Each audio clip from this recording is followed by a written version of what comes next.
Good morning, everybody. Welcome to another episode of Coffee with Friends. We are welcoming back Kristen to talk about her experiences with trauma. Just as a reminder, the guests on our live streams reflect a diverse set of values, morals, and ethics that may not reflect the morals, values, and ethics of the Misfit Amish.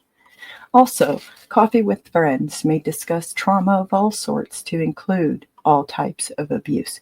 Viewers and listeners may find it unsettling and triggering, and if you find it unsettling and triggering, please seek support from your trusted folks and qualified mental health professionals, as well as you may also cease listening until you're able to listen again. With that being said, welcome to the show, and hi, good morning, Kristen. Good morning. How you doing?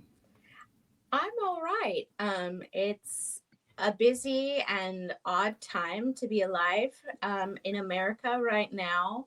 So I hope everyone's taking good care to, you know, adjust and pay attention to their feelings. But I've noticed I've definitely been a little more dysregulated with certain things going on. I want to say dispel this myth that sometimes mental health professionals don't have symptoms, don't have feelings. Part of what big reason why I share my story is to say, oh no, I didn't escape the human condition. I am one, I am a human. And in fact, I think I mentioned it on another episode, but many of us outnumber our clients in mental health diagnoses. So 3 to 1, in fact. And the more education you have, so being like a psychiatrist, for example, would be move you higher up the list of having had things. Kind of makes sense because we come from what we know, what we've experienced, and then we do the work, right? So a lot of us folks who've experienced trauma, I don't see that as being that different from Mary, your work with saying, hey, I've had these experiences and now I'm moved to do some work in this, right? Do something about Yes. this. Yeah. Yeah. So I think anyway. often, like one of the final stages, like there's a lot of pressure that comes from external sources for survivors of crimes and trauma, to heal. And sometimes it really just feels like an overwhelming pressure, the use of that term healing. Mm-hmm. And, when you think about a broken bone and how that broken bone heals, um, there may be long-term impacts even when the broken bone is healed. Like Yeah. people can have post-traumatic arthritis, they can have all of these things. But what I often find that people who are in society at large don't quite grasp is that it kind of goes the same way with trauma. Mm-hmm. It's not linear. And when we say it's not linear, what that actually means is that there can still be lingering impacts, and some of the final stages of like recovering from that trauma may very well be that you are able to engage in work or take action to try to prevent it from happening to future generations. And that's Yeah. why we're here today. A lot of what I love or fires me up. I've seen this meme thing going around. If you follow my Instagram, too, I'm pretty sure I posted it at some point, but there's this idea about like giving a child or giving what you would have liked to have had as a child. Like there's such a gift in that ability. So like when I get to work with or show up for a child in a way or recognize something and that I didn't get that or an adult didn't do that for me, it's a big like um sense of purpose, right? And so I think that's huge. I'm gonna dive in, but I want to ask Mary. We were discussing how I was trying to remember where I left off. Um, And again, trauma symptoms do some kind of thing to our memory, right? Sometimes it gets fuzzy, especially while we're in the thick of things. And this is a really good example of trauma healing not being linear, right? Because there's still some things that come up for us. But one of the things that I struggle with a lot sometimes is memories. And memory can be difficult, especially here's what I mean by not linear messes us up is um, if let's say you're put in a little box, right, and you're gonna that's since your trauma, right, you're in a little box and we're gonna heal you, and but we're not gonna do anything else with life, right? You're only existing in a box. You could measure, right, I'm thinking as a researcher, you could measure the outcomes and all of that in a different kind of controlled way, right? It's when we control, they call it in research, controlling variables, right? Mm-hmm. But we don't exist in a bubble, we don't exist in a box. We encounter life as we're healing. So when I opened and said, how y'all doing with different changes, I know a lot of our really lived things are happening with people's income, with their health plans, with their health in general. Like a lot of like real big things are happening for people right now. That's because like we're not, if you have trauma and then you get thrown these curveballs as you're going through life, right? That means how would you heal in a linear way, right? Because now I'm having to put more efforts and mental coping and different things like that into place to deal with the current situation, and also what it re-triggers, reactivates from my past at the same time, right? Mary, go for it. I have a perfect example of that if you would like.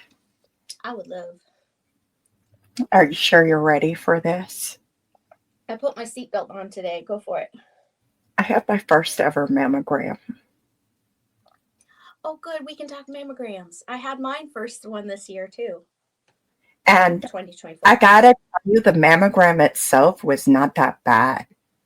Mm-hmm. But from the moment I woke up and I could not put on deodorant, my whole central nervous system was like, nope, we're not, this is not okay. We're not safe. We're back there. And then I get there and they do this screening questionnaire. I don't know these people.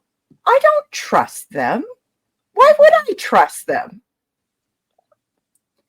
And this screening questionnaire invokes flashbacks. Mm-hmm. And when the tech came, she didn't like what I wrote on the paper, but first she had asked me how I was doing, and I said, don't ask. And then she said, but and I was like, no, don't ask me questions. And then she looked at the screening questionnaire and was like, well, what about this? And it was the things that invoked flashbacks.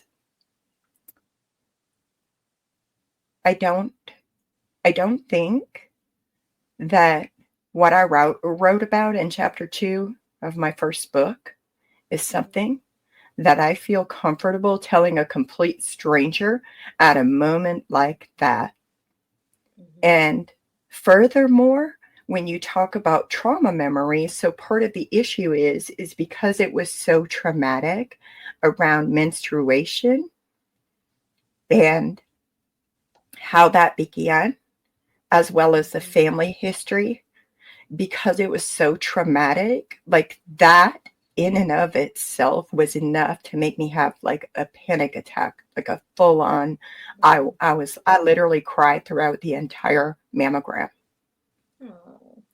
And I will say, to her credit, once she gave up on the screening questionnaires, because nothing she was going to say was going to make it any clearer what age I was, because that's how trauma impacts memory sometimes. Um, and nothing that she was going to ask me was going to make the family history any clearer. Once she gave up on those, then she asked me how she can best support me through this. And she followed those instructions beautifully. But Why should I be telling a stranger? I don't know. I don't Mm-hmm. know how old I was when my first menstruation happened. And so for people to really sit there when somebody gives you a best guess, an estimate, and writes it on the paper, don't ask questions. The statistics are so high. It is not proper trauma informed care for you to then sit there and say, I was just doing my job. I No. told you what I could. And if you were anything like my doctor, who does provide trauma informed care, what you would have said is, okay, if there's anything else you want to share about this, I'm here for you. You would have put the ball in my court, but you didn't do Yes. that. You didn't do that until you gave up asking me those questions because you wanted definitive answers that I could not give you because of the long term impacts of living with trauma and being in trauma recovery. Mm-hmm. But, Thank you for anyways, I do sharing feel that. like somebody needs to Yeah. check on that tech. I am saying I don't think she was prepared. No.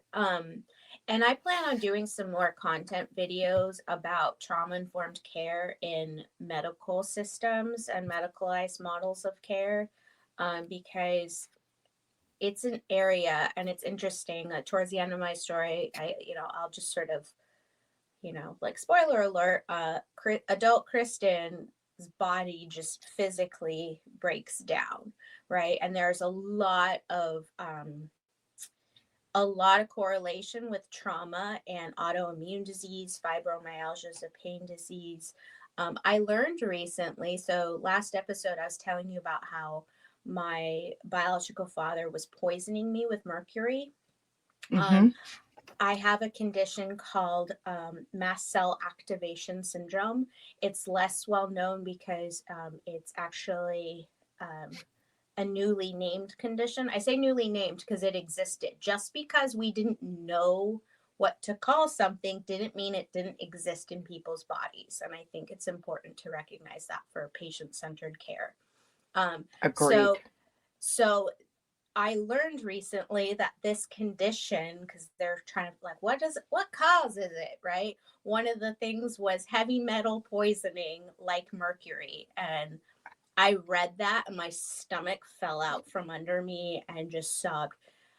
Uh, that wasn't the last emotional disruption, dysregulation from that, because I shared it with my mom. And guess what my mom's response was just sobbing, right? My mom kind of screamed out loud, like she was really upset that she's like, because my mom has seen this thing try to take me out, and in a nutshell, this condition, like I can have random anaphylaxis. I've had 3 anaphylactic attacks that required epinephrine in a hospital and all of that. And so from doing nothing, right? Um, and so it's crazy to think as a 40-year-old, this is still my story, even though I haven't seen my biological father in like over 30 years. Yeah. Give or take, yeah, right? It is still in my body, right? Yes. So anyway, when we think of trauma as linear healing, like I'm still physically and emotionally going to have things that come up and get triggered because I don't, it wasn't like I just put that event over here. It is physically and emotionally still going to bring something up for me when I go, oh, wait a minute. That experience has changed my body and my life and my health and how I interact with the world. And I saw a really good post somebody did. They do a lot of disability advocacy work.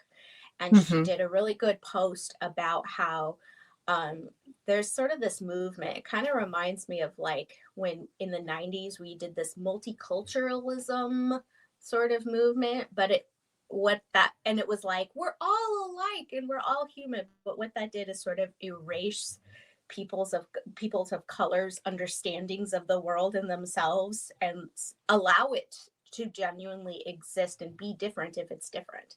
Instead, we all had to be the same, and what same looked like was white, right? So there's a similar thing in disability culture where it's like an ableism, where we're telling people like, hey, you're not disabled, like you can do anything that the rest of us can, you just have to tweak or do a different thing, and Try and it's harder. very like rah rah, like, yeah.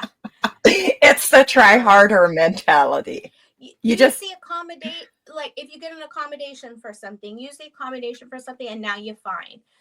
And this person was pointing out, no, actually, let me point out the physical ways where I can't do that thing. mm-hmm, My body does not work like that. I'm not going to be doing that. I do have limits, and and that's helpful to me too, to understand a new body, right? And that's going to be a whole new triggering issue for me to say, the body that I had, the coping even that once helped me. So there was a period of time, I want to say in my 30s, I started running and loving it, right? And I was running distance because it was doing something for me to like push through. Distance is like you go on a journey with yourself, and it's just uh-huh. yourself. And so I even ran a race, as Princess Leia, by the way. Um, I ran a race while pregnant with my son. My son was itty bitty, so like I don't want you all to think I'm some heroic woman running with a basketball for a belly. Like, no, he was itty bitty. It was totally supported by my doctor. I didn't do anything crazy. If you're starting to freak out, but it was very empowering, and I loved running distance. Mm-hmm. Now, when all these things started breaking on me, I physically cannot do them anymore. I can't. And like my mast cells, by the way, make it so if I get too hot or too cold, or I have too much aerobic activity, I actually can develop anaphylaxis from that. So, how's that for a change of environment and life and body, right? And that was a curveball. Like that was it made my coping no longer a choice. It made my coping now dangerous to me. Isn't that Mm-hmm. bananas?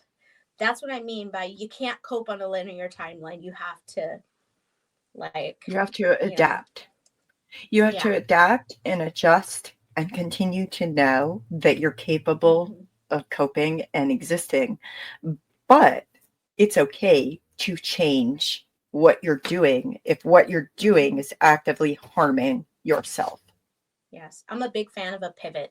You got to pivot, you got to move, you got to change, adapt, you know, and know that there are some, and unfortunately, what we're all seeking for is that sense of safety, and safety can feel like consistency, control, sameness. And I want to also really acknowledge, because I work with a lot of folks who are on the autistic spectrum, that can be really dysregulating if change is very scary and dysregulating for you, right? And so, like, you need to figure out, where are my non-change points? So when I work therapeutically with clients, we're always talking about, before we talk about the scary change and the need to adapt, because sometimes you really do have to. And again, that force feels, it comes up against the trauma triggering, because the force is what is trauma triggering for us. That feels like a force of the thing that I couldn't control, and the situation that I was forced to be in. So before we even go there with the change stuff, we're always saying, all right, what is consistent? What do you have? What do you know? What grounds you? What am I still rooted with? Because even though we're about to go talk about young Kristen, and here I am now, and I'm talking about things that happened in my 30s and whatever, like, there's still something grounding all of us Kristens together throughout time, right? Some sense of self, right? Well, one of the things that I find very beneficial too is like I often have to ask myself what brings me back to the present moment, what makes my body Mm-hmm. feel like I'm here in the present moment versus Mm-hmm. back there reliving that flashback or, dealing with X, Y, and Z. What's going to Mm-hmm. bring me back to this present moment where I can be present just for 30 seconds? Mm-hmm. Here's a silly example, but all of them valid. Um, so if y'all didn't notice, running a tiny bit behind because I got myself all set up and realized I left my iPad at home, which is going to be like the main thing that brings this together, right? And so I had to run back home. Luckily, I'm in my office now. Luckily, my office is local, so thank goodness for that. So I'm racing back home, and I'm going. I can feel, the physical dysregulation where I'm like, okay, let's not speed to an unsafe, like how much worse would it be if I'm in an accident or pulled over or whatever, like.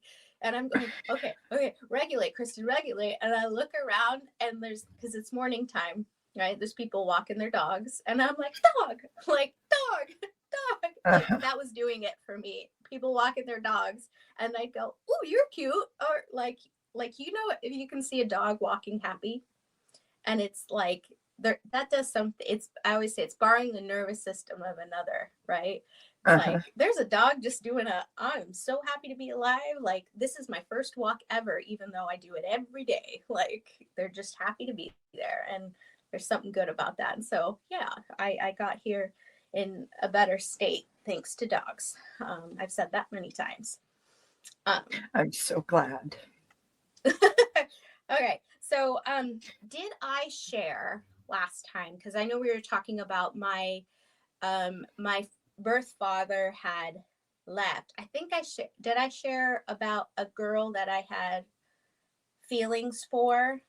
Um, I think you might have. okay, I know. So here's the thing: is folks, I have notes, but sometimes I um don't always look at them. I should do that more. And so I didn't know chronologically it was in here, but I don't know if I said it. I just want to touch on that just for a moment, but just as a recap, because while I go into my adolescence, that story becomes important. I really did have, yeah, I did cover this, I'm pretty sure, but I really did have genuine feels. And she was my first kiss for real, like in middle school. And I just, like my heart did a thing, right? Now my Uh-huh. heart can do a thing for boy folks too. And later, and we can get into it later, but my understandings of my sexuality are that my attractions to people, um, are not based on a requirement of gender. Okay, like Mm-hmm. let me say that again, because I think when people think of gender binary systems and sexuality, when I say things that are outside of that box, it's like unexpected for a lot of ears, and their ways of processing it. So let me say it this way. um, I absolutely have physical attractions, because sometimes people describe themselves as like people sexual, like it's about a person, not about the plumbing. It sometimes when people describe it that way, for me it erases my sexual component, my my actual attractive attraction feelings for physicality for another person. That is still there, that is still intact. What I'm saying is I can have warm, fuzzy feelings and physical sexual attraction for another human, and gender, what they have and how they present and how they identify and carry themselves in the world, um, isn't a requirement for me being attracted to them. Does Mm-hmm. that make sense? I know you know I what mean, I'm talking about because you and I talk about all this stuff, but like, yeah.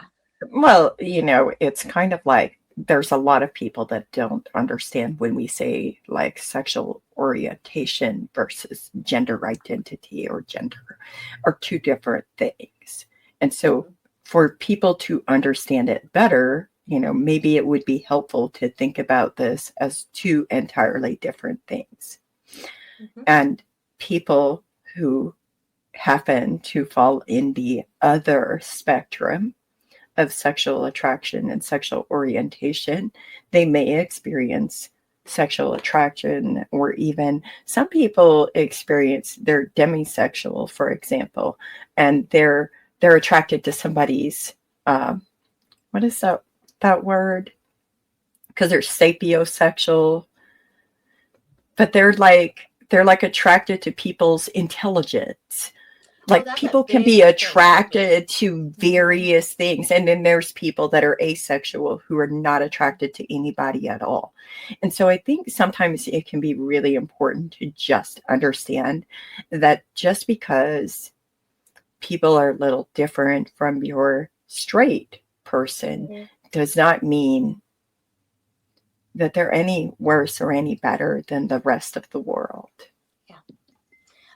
The cool stuff about this too, and again, I state this is not an opinion, these are researched, look upable facts, that actually the most of us experience our sexuality on a spectrum, right? We're not as binary about our or linear for that matter about our sexual journeys. I've known many people who at one point were with one person and then with a totally different kind of person. And that both of those experiences were not like, because I think sometimes queer stories get kind of like, again, sort of like race or ability, right? We try to make it like the norm, like the typical folks, and it does erasures and modifies our stories in ways that are not accurate, right? And can be even harmful. So sometimes we take queer stories and try to make them like, oh, look, this is somebody who's just gay, right? And their relationships with women before that were, oh, you just didn't know yourself. And it does happen for people like that, for sure, right? But there are sometimes people who say, no, I was married to a woman and I loved that relationship and I loved her, and now I'm not, right? And now I'm with this man or this non-binary person or whoever the person may be, and I love them, and it's just as valid and real of an experience, right? So now I didn't understand. Now here's a big thing. I come across it a lot, especially in my work with queer folks, right? Is that I didn't have language to put to my feelings. So a lot of times now, you'll see a lot of folks talking about like, wait a minute, why are we all of a sudden all these trans people, and why are we all of a sudden non-binary? Why are we like all of a suddenness? Well, no, I would encourage, if you think that's the case, to go look deeper into history in human existence, cross culturally, all across time and the world. Gender and sexuality in what we call this like queer areas have existed. What we do is, if it's not safe, especially, it's hidden. And if it's not a dominant history, we're trying to suppress it and we're trying to not tell that narrative. And what that does is it doesn't give language to a lot of people. So when you think of yourself, myself included, being a kid, having these feelings and these experiences, but then because it's not big and talked about, you don't have the language to identify the feeling. But depending on where you live, your family, all of that, you can still be getting a lot of messages. Sometimes the messages are very big, even though they're silent ones. Like, this isn't safe to be this way. I better not talk about this. Something bad could happen to me. Hey, wait a minute. let's see these violent things happening to people around, this boy was dragged behind a truck, right? Like Mm-hmm. you pick up those messages, and again, that keeps you from kind of noticing yourself. But also too, I noticed a lot of people have had this experience when they are non-monosexual, um, right? Is if there's a way, I think my brain went, oh, okay, if there's a path, because my brain, full of trauma, right, is trying so hard to keep myself safe, trying so hard to regulate my nervous system, that if there is a way I could avoid more pain or more trauma, and coming out or understanding myself fully as a sexual being and what that means for myself would have been maybe not so safe for me in certain areas that I walked in, right? And so we can kind of get into that. But anyway, I just wanted to kind of recap that I had that experience in my early preteen teen years, that I loved this girl, and it was around as much as that age could do, but like I didn't have language, I had feelings, and I also felt kind of shame feelings. So big things that happen in Christianity, especially around girls and girls' bodies, is shame, right? And so it was a very complicated, what felt so beautiful and so natural, like impulsive natural, like it was just like breathing, right? To have Mm-hmm. attraction for her. That I think people don't understand when they look at attraction, queer attraction, like that, oh, just don't do that. No, it's just as natural. Like, would you question your attraction for a heterosexual attraction? Right? No, it's a natural impulse in your brain that you're doing. Samesies over here. So I had all that bottled up in shame. And I think I shared last time, correct me if I'm wrong, my mom sort of talked to me about, well, you like boys and girls. You've always liked boys. Did I share that? I can remind if I'm that's not sure. Please remind. okay. Okay. So around this time, Ellen DeGeneres, who we now think of as she's just this like lesbian powerhouse who, talks about these things and whatever. Those of us who are older remember a time when that was not the case, right? And Ellen was on TV portraying a straight woman, and that was her life as we knew it, right? Then Ellen in the 90s, was it? Yeah, it was 90s still. Um, Came out, and it was a big deal. And like, I'm not going to tell Ellen's story. Y'all can go look that up if you don't know or you're interested in. But Ella went through some struggles with that story. But here I am again. When I say messages, we take in these messages, and how does the world respond to queer people? What is that like? Is it safe? I'm watching the world respond to Ellen, and it's ugly. And I'm living in a pretty, at least for the time, accepting a place as can be, affirming a place as it can be in Los Angeles, right?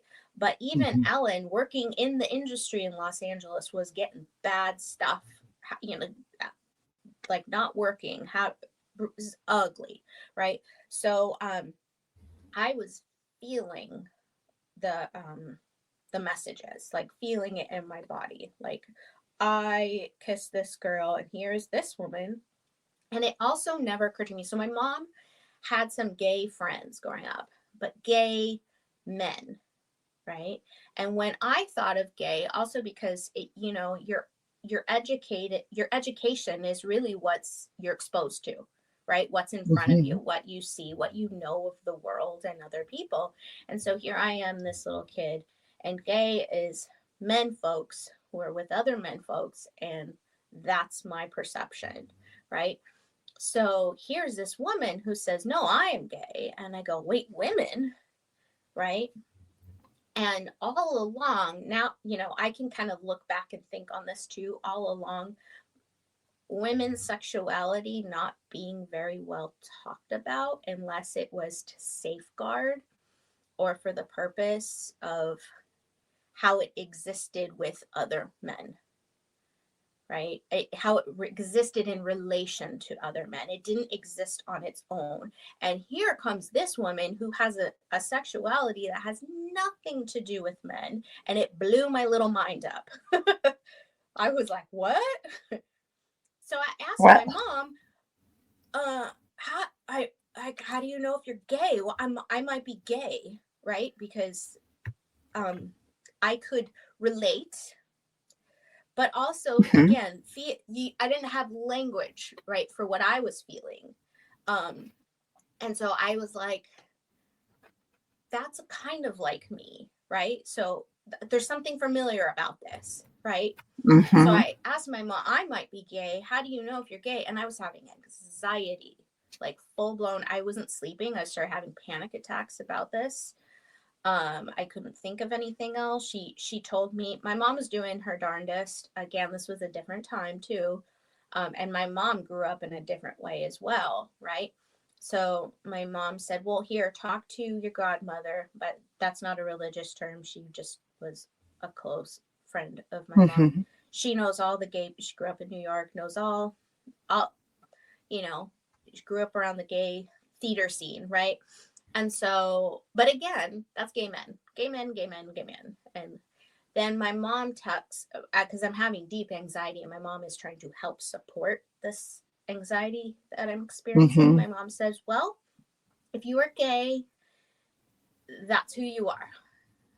And usually you're gay or you're straight, but you always have liked boys.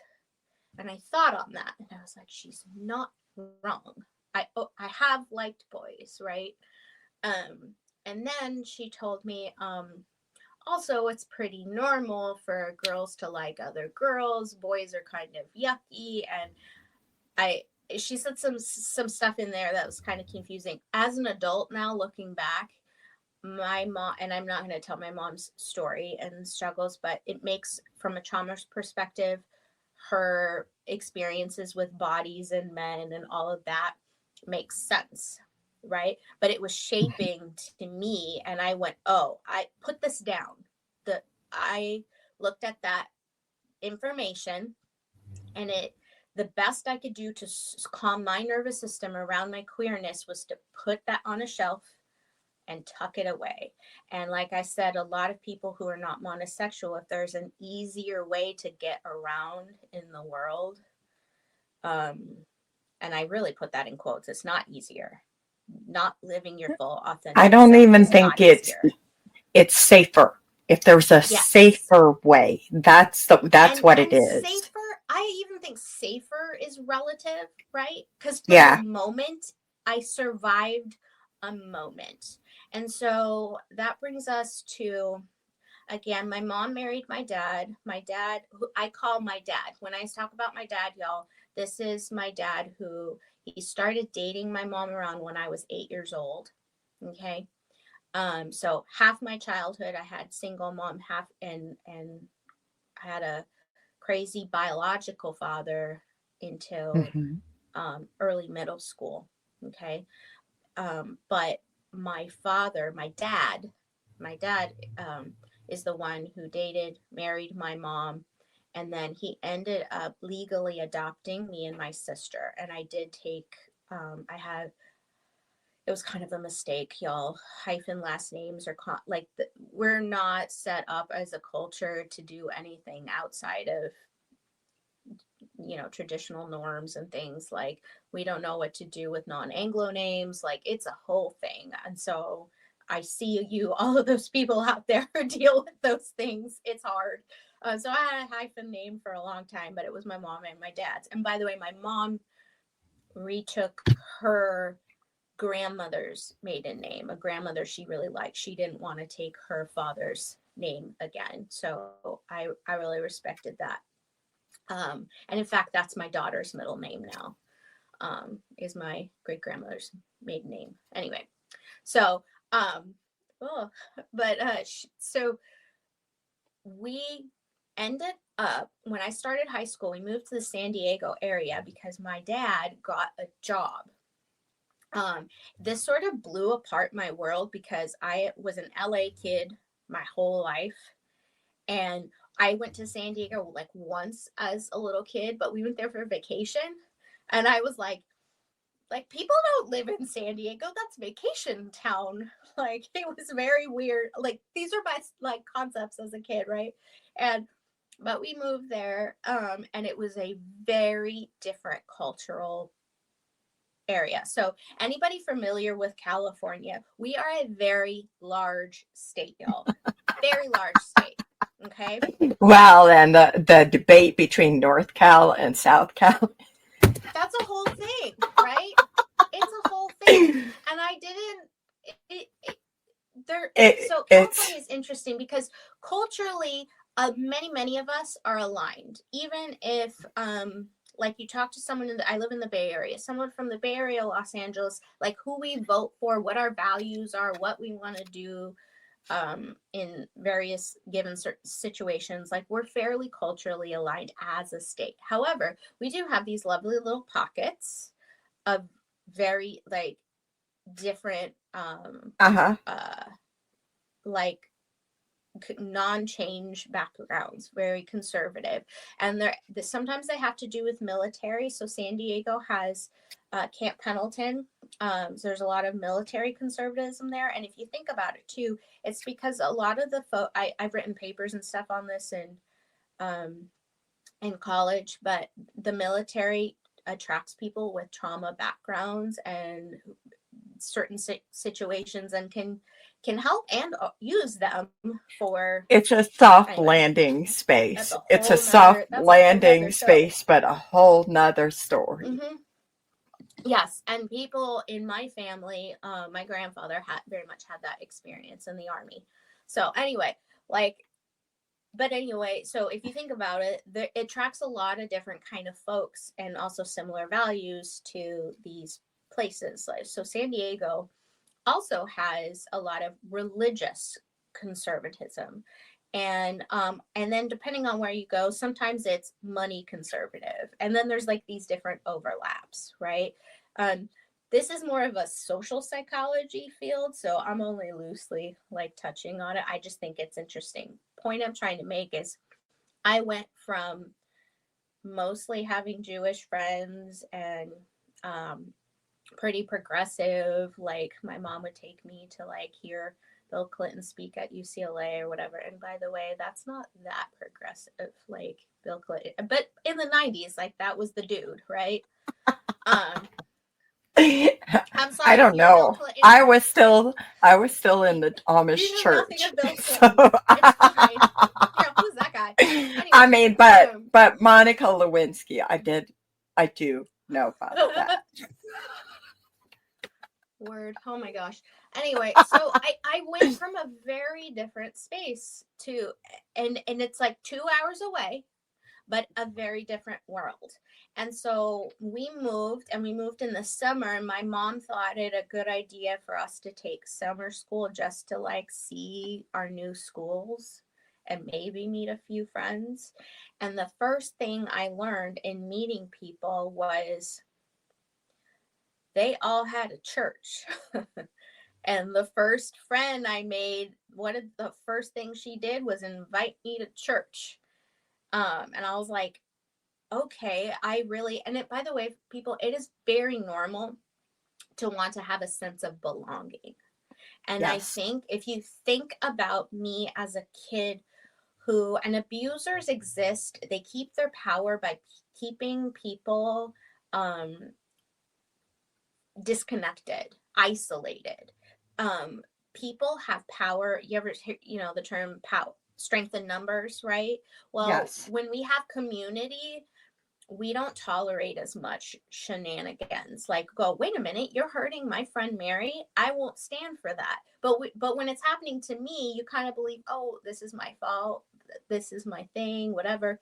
But I see that behavior happening on someone I care about, and it's intolerable, right? We It's also support so each other in that, right? it's so much easier to stand up for what is right. and to provide support to each other when we have a sense of community and belonging. When we feel like we're connected to people, we can do hard things, but it doesn't mean that we don't deserve connection and support. And I feel like trauma recovery is an actual group effort. It Yes. requires community, and it is It messed also up. we see better efficacy and like result like treatment results and healing when there is a supportive community. We call it people's natural support system, right? When they're Yes. non-professionals. Like me being a therapist would be a professional. You don't necessarily keep me in your personal life or forever, but your natural support system. Who's your community? Who are your people? Your And peers who are it doesn't always have to be your family. If we're not learning by now, my family, a lot of them are very unsafe, right? Um, and again, it's a biblical value to like, or it's a biblical value, but it's also uh, um, what's the word I'm looking for? It's interpreted or provided as a doctrine to say this is how you should honor thy father and thy mother. You should, no matter what, this is who you listen to, the men above you, all of that. So but it isn't inherent, like you don't earn that by just existing in your family, to me. mm-hmm. And the trauma research supports that your natural support system, well, they have to be supportive if it's a natural support system. If they're not supportive, if they're not safe, that doesn't count. I don't care So what as your DNA says. so so as an example, I'd like to give a shout out to the atheists who supported me, some of whom went to court hearings with me. Mm. Um, to the non-practicing Amish people who were supportive and are still, some of them even to this day, I still remain in contact with because they're supportive. To the ex Jehovah's Witness communities that I have.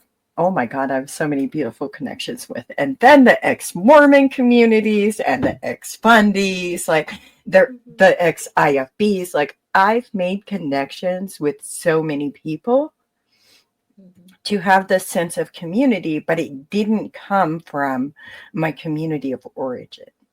And I think that's an Right. important distinction to make, is that it is okay to create community for yourself that actually is reciprocal for you and it benefits you and the people in it. Mm-hmm. So a lot of harm that happens in relationships come from transactional relationships. It means I'm only going to do you a thing if you do a thing for me. And I didn't understand this until later, but a lot of religion, the things that I grew up are the things that I later went and sought and were a part of in evangelical Christianity, were about, in order for your salvation, in order for your eternal soul, in order for you, even on earth, to be living your best life, you need to submit yourself to the will of God. And what does that look like? And what does Christ like look like? And it's doing these things. Now it's interesting because so I so you know I can kind of rewind here a little bit, but going back to, I have like these kids inviting me to different churches and stuff. Like I'm shopping, I'm checking it out, I'm experiencing this stuff. I didn't know what a Mormon was, the Church of Jesus Christ of Latter-day Saints, as they like to now call That's themselves. just rebranding because it's better for Rebranding, business. right? Although Rebranding they for have a better whole for business. and because they wanted to be part of the larger Christian community, which I think is funny. And I'll touch on, Mormons come up a lot in my Christian story, which is interesting. A little JWs too, but Mormons heavily. And I think that's funny because evangelicals and Mormons have a history of really not getting along. really not getting along. I'm So sorry, the what? fact, yeah, the fact that they were trying to rebrand themselves so they could appear more Christian and fit into that community is funny, because evangelicals hate it when they call themselves Christian, right? I was told straight up they're a cult, and they have ruined and they've like sinned and abominated the word of God and Jesus by making up a thing. They did exactly what Jesus said not to do by creating their own new religion. Jesus came here and did it perfectly. The fact that they thought it wasn't perfect is like, you know, yeah, that's why they're called. Anyway, So we're just again, gonna these make are up these are stuff. I'm right. These are what I am relaying the thoughts of the church, right? So, anywho, um, I'm noticing there are a lot of flavors of God in more of a Christian realm. I didn't know, like, I went from having all the Jewish friends to when I moved, I had one Jewish friend. And it was a big high school. So I was like, what is happening here? And so I'm like, yeah, we got to find a church. We got to find a church. Right. And then I'm trying to fit in, trying to find community. I am a fairly social person. Like, I like to meet people and talk to them and whatever. So I did, as a freshman, find a little cohort of gals. Hmm. Um, One of them was liberal Catholic, and it was funny, in our community you could tell which Catholic church somebody went to was sort of where they were going to be on their like life spectrum, right? It was like, oh, you went to St. Michael's, okay, I know, I have an idea about what you might be about, right? um anyway, so I had one Catholic friend who went to one church, and this was like an Irish Catholic family that like had anti-abortion cartoons on the refrigerator and stuff. It was very interesting. And then I had another friend who went to the other Catholic church, and she was like, you know, very chill, progressive family. Um, and then I had a evangelical who went to a non-denominational church. I still, every time I hear the title non-denominational church, it sounds so funny to me. Okay, I'm not trying to disrespect your thing, but it's like saying I have a non-label label. I'm sorry. Calling it a non-something is just a label. I'm saying it's not a denomination, but because I've called it a not, I'm like, no, you are organizing under this, calling it a non. Like, you are a denomination, calling yourself non-denominational. Okay, that's fair. Call yourself Are what you you want. saying there's a dichotomy there that we just can't quite understand? No, but it blows up somebody's brain when you say, oh, I might have a preference about what I want to call myself or how I label myself, but whatever. Like, Well, I mean, the question that I have is like, so if you're saying I'm not a denomination, but then you take the steps and actions that create denominations. you organize under the banner of not being a denomination, and you are. It's kind of, have you heard about the group that commonly call themselves the 2x2s? Sounds familiar, but I don't it's know too it's much. interesting. I'm learning more about it. I'm still new, so forgive me if I'm not entirely accurate, but basically it's a Christian group that has no affiliation officially. They don't even do like the tax recognition, whatever, status, church status in the US. And it's brilliant because, and they're actually covering this on Mormon Stories podcast now, which is fascinating. I've been Oh, listening to it. It's a good series. I'm into it.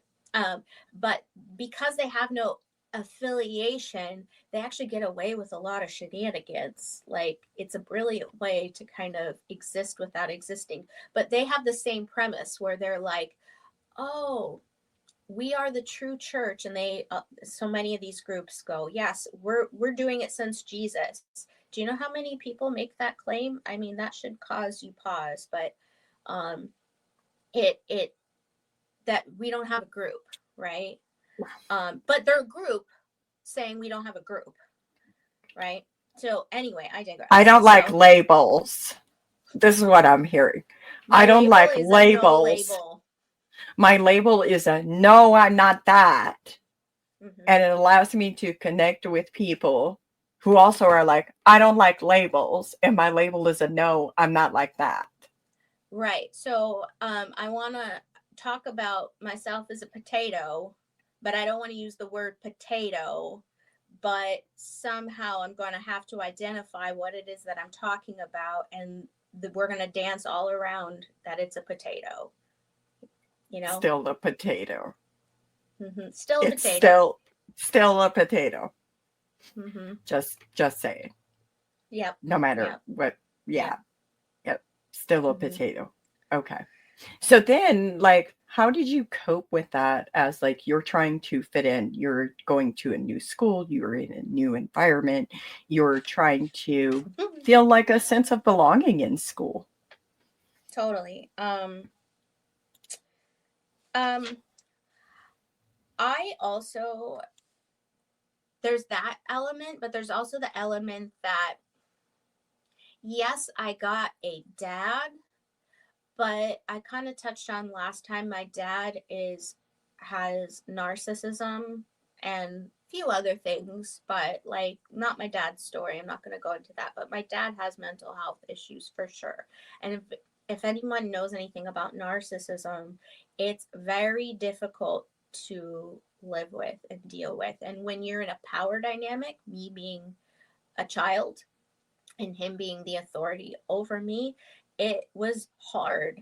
And so I still had a lot of trauma about connection with a dad. And I would go seeking that, right? We go look for, in trauma informed care, we talk about unmet needs. Okay.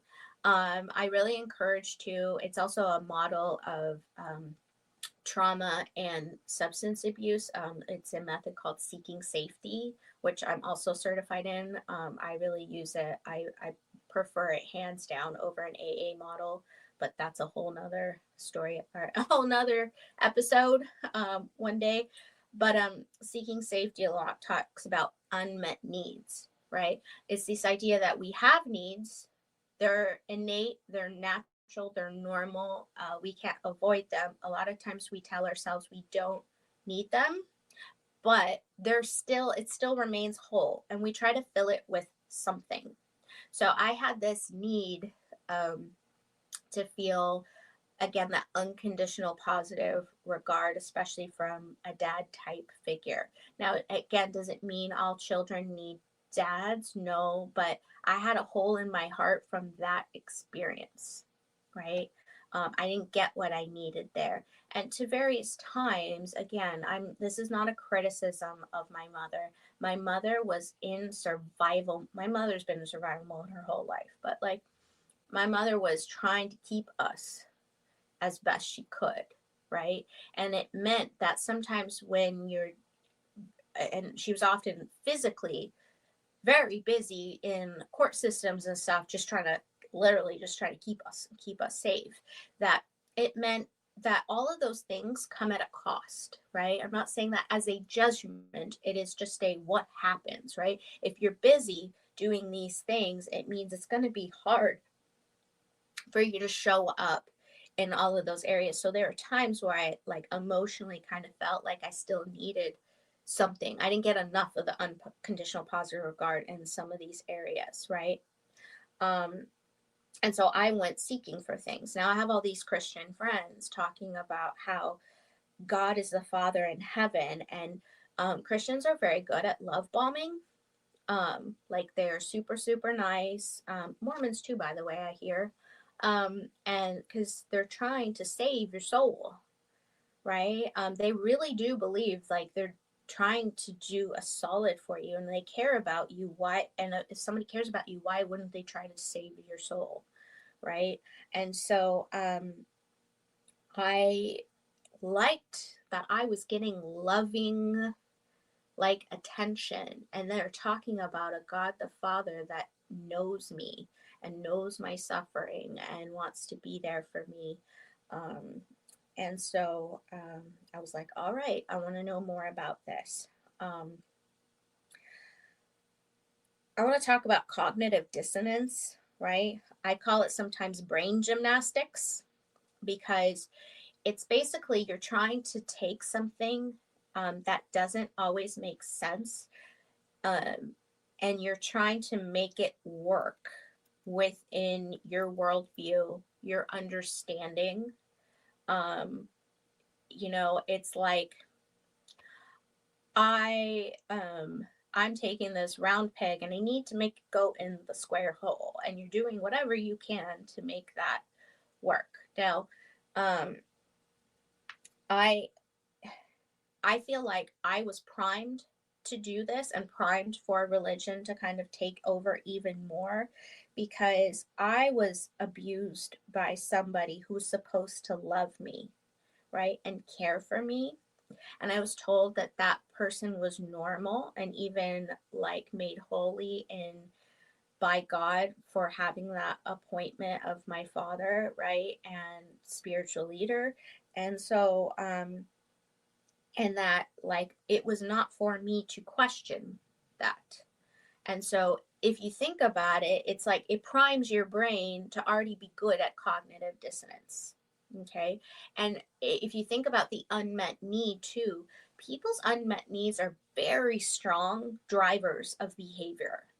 People will do all kinds of unsafe behavior when they're trauma impacted, like substance abuse, sexual activity, difficult relationships, violence, self violence, things like that, because they are trying so hard to fill that need, but not with the actual recognition of their needs, and not with the recognition that it's valid, that they have that need.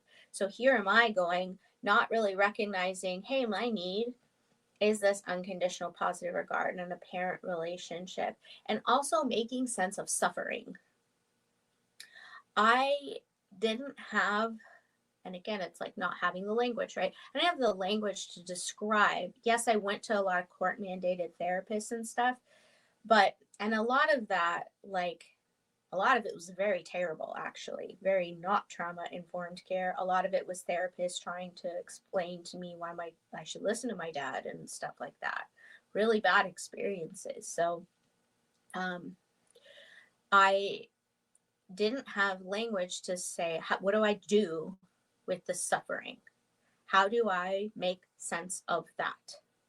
Right. And here comes Christianity, which I was already sort of doing and primed for cognitive dissonance. And I'm trying to fit in also in this new community and friends saying, here, this is so loving and these answers all these kinds of questions. So I said, okay, I'm going to give that a go. I started going, I was telling my mom, like, I wanted to do more churchy things.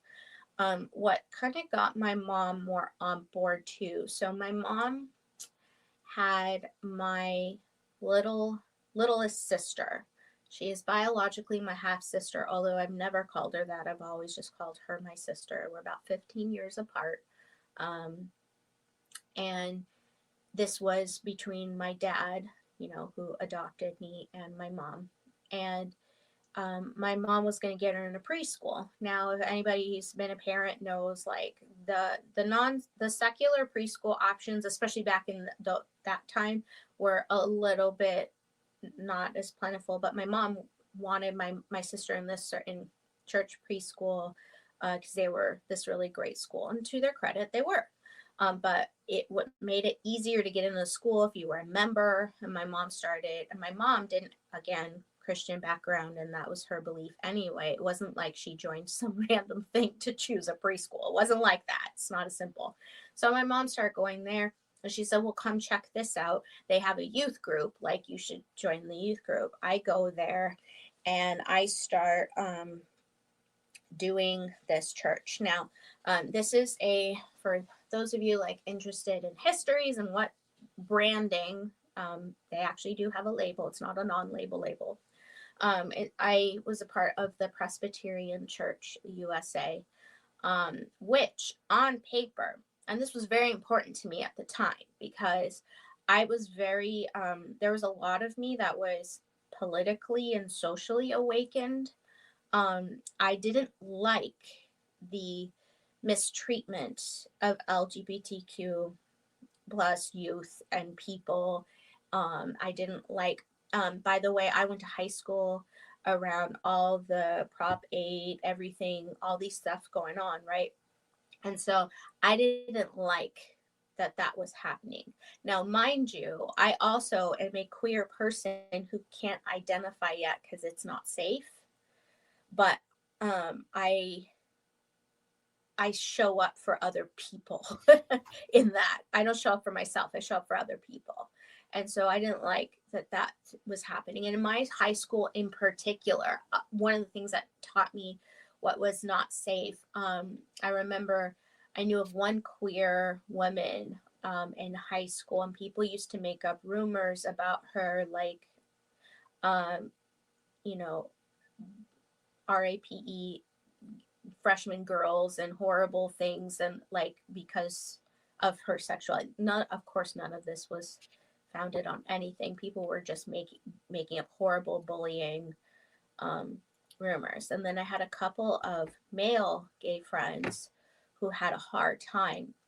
One of them grew up Mormon, and he had a particularly hard time because and by the way, especially at this time, although it's still a thing, the unaliving yourself rate among Mormon queer youth is awful. And this was a kid whose mom was making him go to seminary early morning. So if people don't know, familiar with Mormon religion, they go to like, if you don't live in a community like in somewhere in Utah where you have a part of your school, you go to your church early in the morning usually. Although sometimes they have different schedules, but it's usually, at least in my community, it was early in the morning. He would go to seminary to do religious lessons and then go to school. And this sweet boy had his his personal resistance and survival was to develop a caffeine addiction. And so he'd go to seminary, and then we had a Starbucks near our high school, and he'd go there and get a quad right after. And then I'd be like, do you ever leave Starbucks napkins in your Books of Mormon? And he goes, no, everybody would know that was me. But, you know, these were the community, like a lot of religious stuff going on for me. I had so for a long time in art, I took a lot of art classes. I was actually going to be a fine art major in college before I changed my thing. So I did a lot of studio art classes. So when you do studio art in those high school settings, you go to school very frequently with the same cohort of kids, right? Like it's smaller, right? Because you're doing it at a certain level. And so one of the students there was Jehovah's Witness. And I think I terrified her a little bit because I think I terrified her a little bit because she was like trying to convert me. And I said, no, I can't give up holidays. Halloween in particular is very important to me. And it like really freaked her out. But that was the first Jehovah's Witness I had ever heard of or met. I kind of knew of it because of Michael Jackson, to be honest with you. Because I was an LA kid. But I didn't have any concept before that. So I'm in a hot like soup of new religious experience. So you're like being exposed to all of these different types of religions simultaneously. With a very uneasy nervous system. And you're already in trauma recovery stages because your nervous system, your central nervous system is just like, I need all of these things, but also I can't trust anybody. And also there's this and there's all of that over there. And then there's my biological father. And then there's like all of this stuff. Like it's all just simultaneously happening. You're a child. And unfortunately, we're going to have to leave off very shortly. But I do think that is a great, like, a great place to ask for, like, what would you say to anybody who's in that kind of system or that kind of environment where they're like seeking for a way to belong, a way to find the support and resources that they need to recover from trauma. And this is the environment that they're in. Because that's not just you, that happens to a lot of people. Mm-hmm. Mm-hmm. One topic I'd love to cover at some point is how many people leave one controlling group or environment or thing and end up right in another thing. They I'd love to replay cover that that. dynamic often. And another reason why I was speaking out my story in evangelical Christianity is because uh, we get a pass. We vote for people who do this, and it gets a pass as the normal thing, right? If you left old order Amish, for example, and you became evangelical, most people tuning in are going to go, oh, good, you left the control thing. That's great. I listened to on Mormon Stories podcast, John DeLynn pointed out once before, probably more than once, but he pointed out a lot of listeners get very disappointed when people walk away from Mormonism and they walk away from Christianity entirely. Oh, no, no, no, no. You were just supposed to leave the Joseph Smith thing behind, but not the Christianity. Like, we get a pass for being the normal. And I want to point out that that isn't, like, we need to hold some lights up to that. And there's been a lot of people coming around lately doing good work in that. A Well-Trained Wife is a fantastic book by Tia Levings, and Tia Levings Yes, it also does really is. good content talking about patriarchy and Christianity. Um, and so anyway, if you're looking for that trauma informed care and there's all of that stuff going on and your neurobiology is going all the haywire, right? You want to Like look, all the yes. things. Yeah. You want to look for places, people where they don't have as much skin in the game, where they don't have something um, to sell you, something to make you do, right? Here's what trauma informed care is. Trauma informed care is not transactional. I can be saved if I do this thing. That's not in trauma informed care. Trauma informed care also is supposed to meet you where and when you're at. So, for example, Mary going to get a mammogram and the form says you should fill out all this personal information, and Mary says no. Trauma informed care says, and I say this all the time, I may ask about trauma, you do not have to answer, right? Part. That part. You Or do not if have to you, answer. it's okay that you didn't answer it, but if you want to share, I'm here to listen. It's an Mm-hmm, entirely different mm-hmm, approach. mm-hmm. And when you listen, by the way, you're not trying to fix it or do something for the person. You just Vital. hear it. You just hear it. Vital. And you say, I validate that. Or you can even say, I'm sorry you went through that. No child should experience that. But you're not trying to say, do something with their worldview, Well, right? and I want to point out too that Mm-hmm. you know, getting baptized the right way is not going to be trauma informed care. I'm sorry, not sorry. No, and you know, the thing I've learned about all of this is that we can't do it right. We're always going to be upsetting somebody, but look for places. So trauma informed care, looking for places where there isn't that skin in the game, and healing doesn't demand that you do it my way. I was telling Mary last night about how I've been doing trauma informed integrative therapy before those were like buzzwords going around. Basically, that what that means is I don't have a rigid modality of what that person needs, right?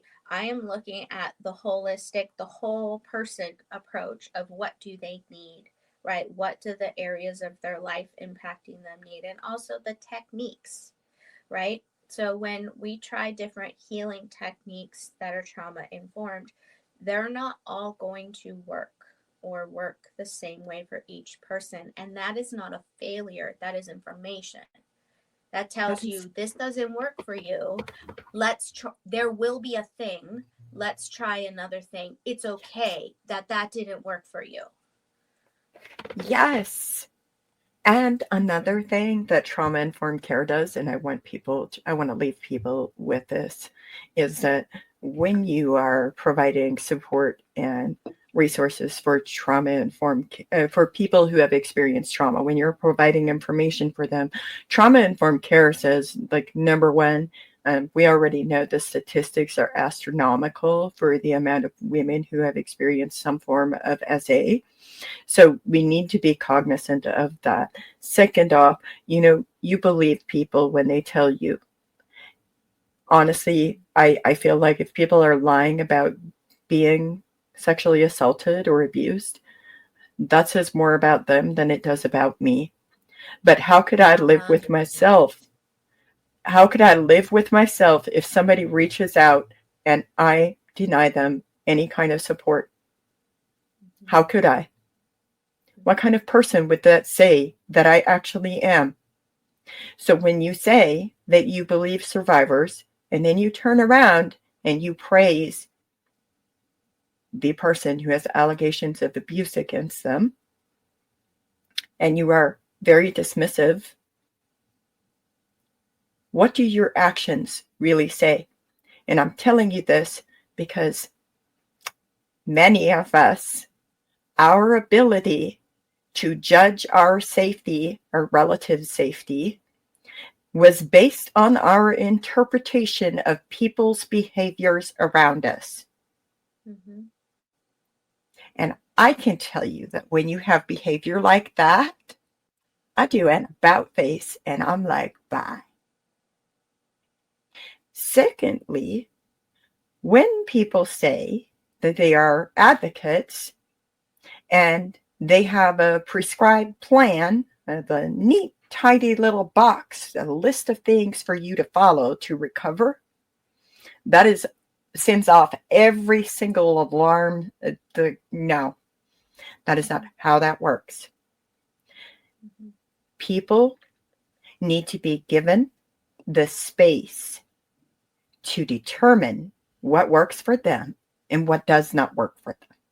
And when I say a prescribed list, I mean like the people who are legitimately sitting there and they give you these list of things, and if you do not follow these list of things, well, they can no longer support you because you're not doing the healing or the trauma recovery the right way, or you're not speaking in the right tone of voice, or you're not wearing the right kind of clothes, or you're not dating the right kind of person, or you're not living in the right location, or you're not keeping the right job. That is not how trauma recovery advocates or victim witness advocates or victim advocates, that is not how that works. Victim advocates are supposed to operate from a person-centered care approach. And what that means is that even if you, as a survivor of trauma, make decisions that victim advocate would, or that advocate would not make themselves, they let you know in no uncertain terms that they are still in your corner and they believe you and they support you.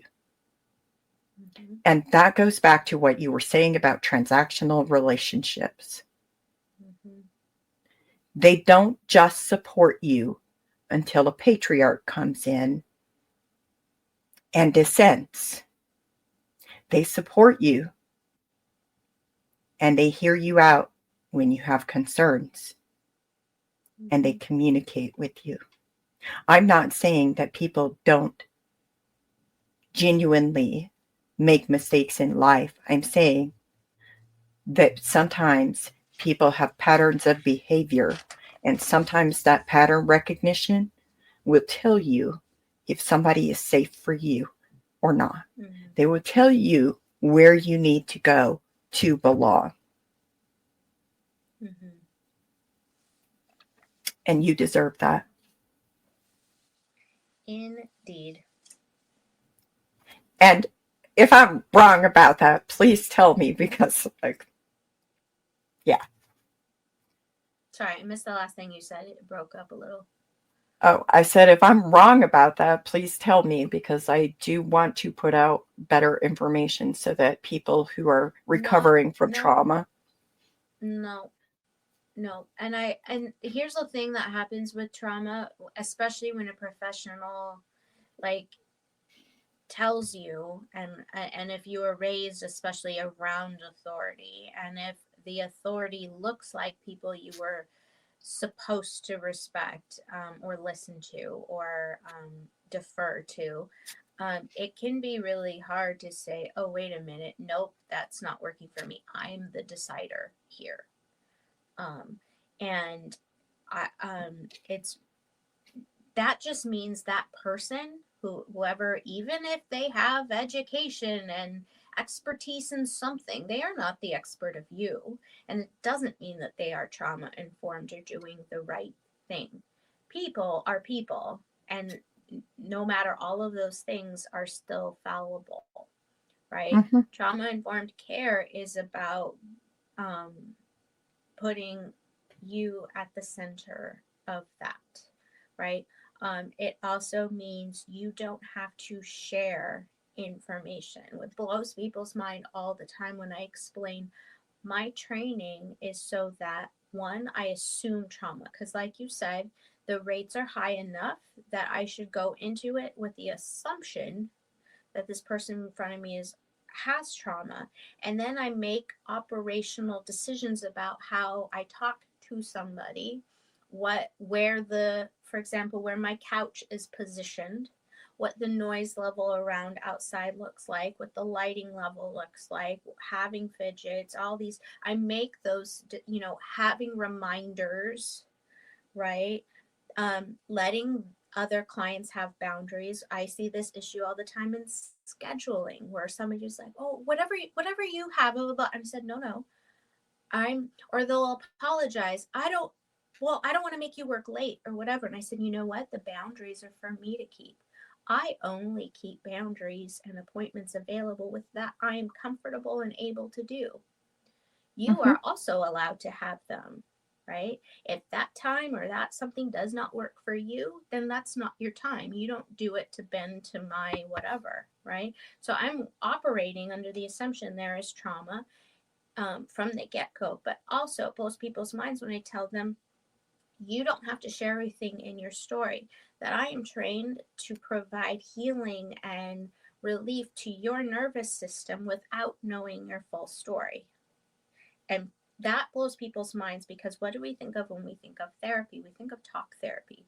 And I am not saying that talk therapy doesn't have its place, but uh-huh. it's not everybody in trauma recovery's moment to do that. I've worked with many people who couldn't share their trauma story, at that moment, but they were having symptoms. And what am I supposed to say to them? By the way, this is often said to people: you're not ready. Come back when you're ready. So, what does not ready look like for that person? I can't sleep. I'm having nightmares. I'm having panic attacks. I'm pushing all the people away who I love. I'm overeating. I might be under eating. I might be abusing substances. I might be harming myself. I might be becoming even more, having more SI and wanting to unalive myself. I may, the list go Yeah. on and on, right? That The, person deserves relief immediately. I don't say, well, you're not ready, continue living that, continue suffering. And by the way, coming from Christianity, I got to tell you, we have a love of suffering, you know right? what? That We got to I'm be like so Jesus. And after deconstructing a lot of this, I got to tell you, this is like the end cap of my story, but like I I look at now, because not all religions, like Christianity isn't special. I have a lot of education now about a lot of different religions, and the way, if I think about it as a religion and a construction, construct, it is a male thing, a male, uh, deity, but a God that says, I created the world and I created it such that you're all going to mess it up and you're all going to suffer so that you can choose salvation. This is what I was told in school, right? In my religious life, right? So that you can choose salvation. So think about it. It's like, I created you to suffer so that you could choose me. That sounds a little bit narcissistic to me. What is going on there? And then, like, I should embrace suffering because it is Christ-like. The suffering you caused for me to love you, to choose to love you, I should embrace the suffering part. So here's when people say, well, you're going to hell, or you're, whatever, you're going to have to face these things. If that is a thing, and I don't think it is, but if it is a thing, I have words about suffering to this person, to this deity who created a system where that's what we idolize. Oh, and by the way, we call it love sometimes too, which I think is gaslighting. I agree. I agree that it is gaslighting. I do think. Be wary of people talking to you about the compassions of suffering when they created a culture that kind of worship it. Like, what do we hang up in our churches? It's somebody who's been brutally tortured, and one of the worst ways to die, like hanging up on the wall. Mm-hmm. Like, if you think about it from that perspective, it's a little bit scary. And I've worked with people who did not grow up even in a part of the world where that was mainstream. And they all have a very similar reaction. Like, hey guys, that's really scary. Why aren't you freaked out? We don't, because we're taught that we are conditioned to normalize that as normal. And what I am saying is, no, there's another way to look at that. If you have a healthy relationship with all of this, by the way, you can do that, putting it together in your brain to make it work. That's great. But I'm hearing a lot lately from people who cannot make that work. And then Christians are coming out and saying, well, but that's not Christ-like, and that's not what Jesus did, and that's not, how it is. No, there actually is biblical precedent for why people are doing it the way they're doing it. It is written that way. This is a religion that was written about by men. By the way, when they say, what is Jesus? Well, that's not what Jesus would do. Well, we're talking about the people who wrote about Jesus. That's the only way we have of knowing.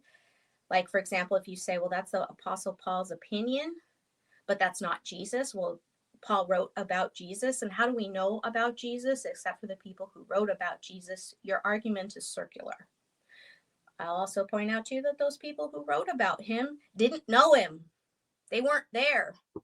I didn't know that till after I was not a Christian, because that's not the message that I got.